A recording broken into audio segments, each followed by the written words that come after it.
Branden here. Time for more Branden's boy problems. So, with the whole getting canceled thing, the one biggest revelation was just how many people secretly hated me. Like, so many people just popped out of the woodwork to join into all the online hate about me, and it's just kind of like, it was just random because it was people that were so insignificant in my life and in my past that I completely forgot about you.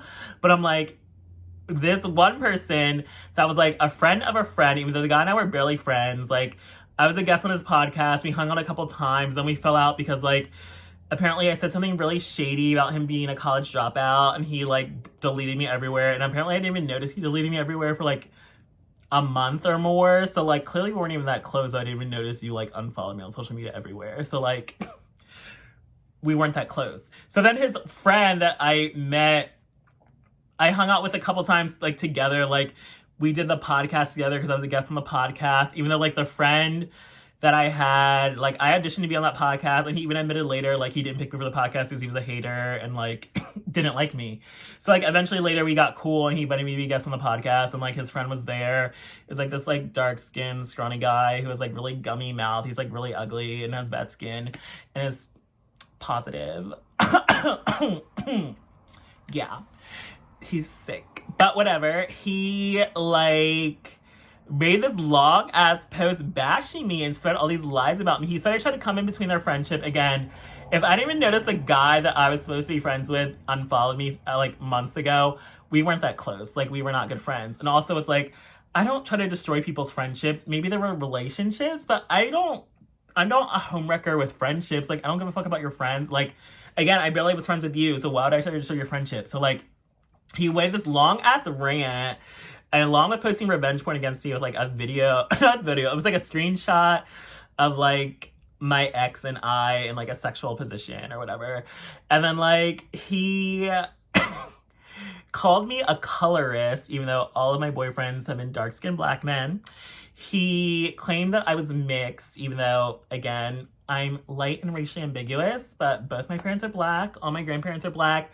Had my ancestry DNA test done, 81% black. So again, I don't claim to be mixed. Never lied about being mixed. Again, people just assume I am. Not my fault.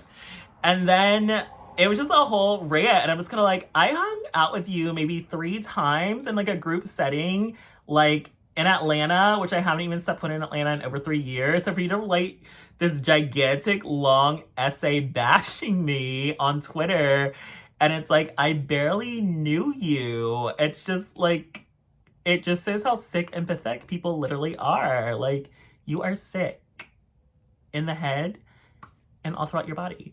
So other than that, other people bash me too. It was this one guy that produces one of those online gay reality shows, and he went off on me and said he always hated me, and I honestly just feel he's just mad because one time at 8 Atlanta, which is a clinic in Atlanta where most people go to get tested for free, and I would get my regular 3-month checkups there, not my PrEP there, but just my STI testing. I just like them better than my PrEP place to get STI tested because I feel I don't know, I just like how they sent the results digitally and everything was online, but I saw him there in the clinic, and there's one side for people that are just going there to get your regular testing for STIs, and the other side's usually people that have medical issues like HIV. So this guy that's was on this gay reality show I watched and became a producer on one of the shows was over there for the people with chronic illnesses. So I obviously knew your pause, but I never said anything or exposed that because again, that's not my business. But it's I honestly just feel he went off on me because he was always embarrassed because he could tell, I recognize you from the show I watch, and also, I know why you're really here. So it's just kind of he went off on me saying I'm a terrible person, that he always knew my day was coming, and, I was just okay, I never even talked to you my entire time in Atlanta, and you hated me. And it's also kind of I didn't even know you knew, I existed, really, because I got feel in the clinic, it's there's a bunch of people there, we're all in Atlanta. It's I also feel this whole situation kind of reinforced I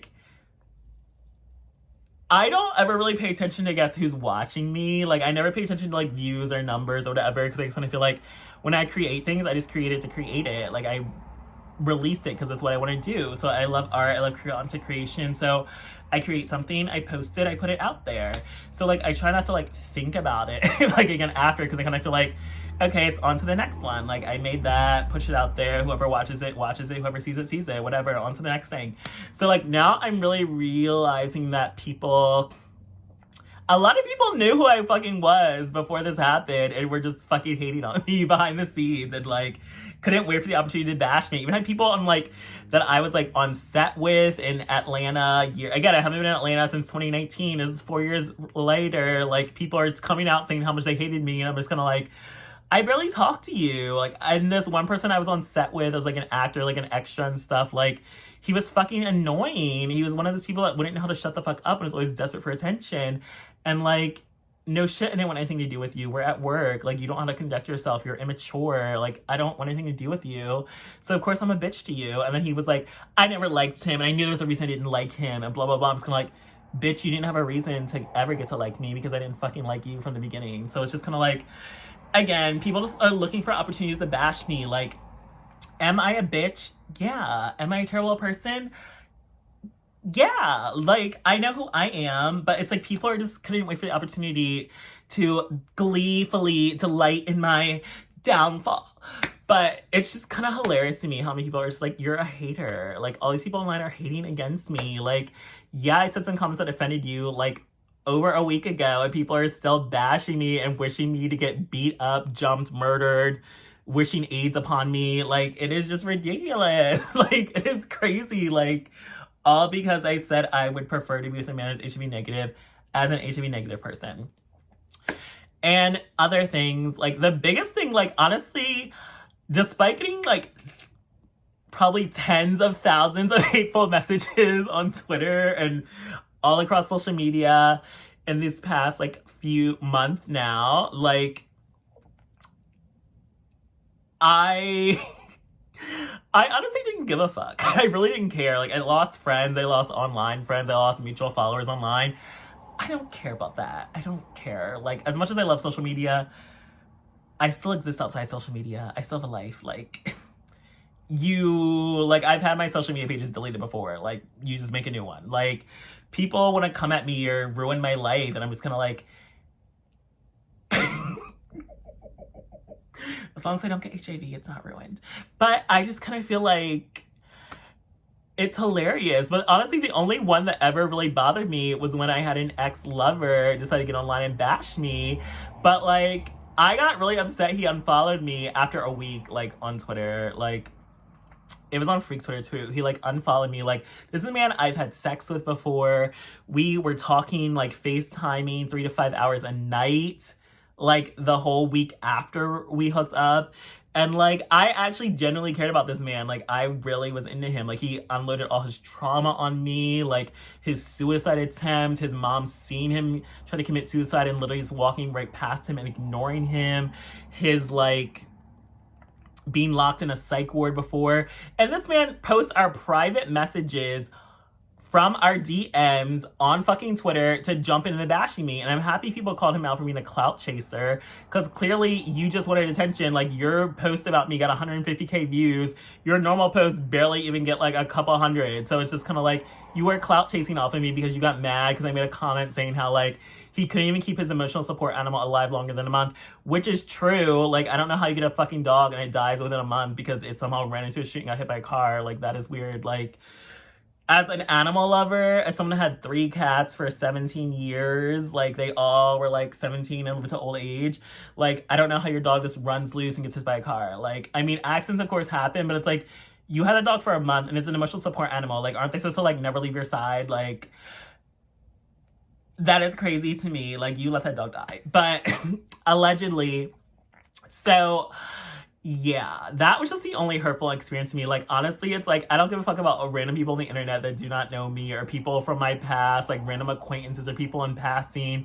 or people just mad that I was tweeting about their TV show, and now they want to use those tweets that I was tweeting about the show against me. I mean, yeah, it's a reality show, so I guess it is your real life, but it's just kind of feel like, if you're on a reality show, people are going to tweet, like, offensive things to you, but it also doesn't mean, like, I hate you, because, like, it was, like, one of my favorite cast members on the show blocked me because I said that I didn't believe that they got HIV through being raped, but like most people use that excuse. But I mean, they swear it's true, so it's like it's not like I can just tell you you weren't raped. I just kind of feel like when other people say that, it's questionable, but I'm someone that supports survivors and believes people.